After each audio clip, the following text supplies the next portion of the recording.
После военной реформы в 2014-м Министерство обороны расформировали. Функции ведомства между собой тогда разделили Госкомитет по делам обороны и Генштаб вооруженных сил. Задачей Госкомитета стало решение вопросов материально-технического обеспечения вооруженных сил, а Генштаб стал центральным органом военного управления.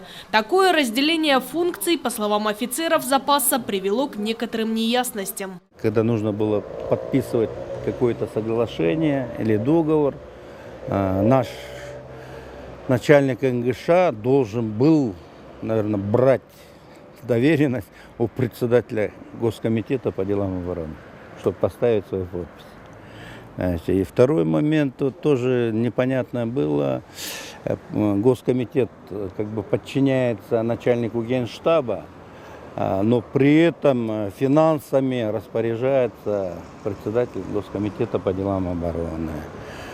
Председатель Госкомитета по делам обороны является членом правительства, а начальник Генштаба он таковым не является.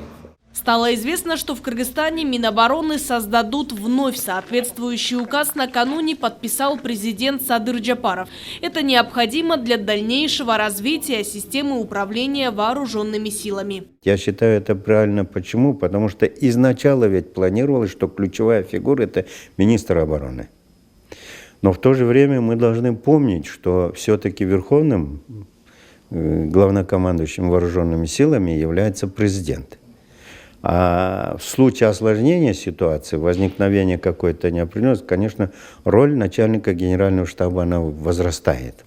И он все равно автоматически у главкома должен быть штаб. Министерство будет создано на базе существующих Госкомитета по делам обороны и Генштаба. Контроль за исполнением указа главы государства возложен на секретариат Совбеза. Мы пришли к такому заключению, что данная система выполнила свои задачи и необходимо дальнейшее развитие вооруженных сил.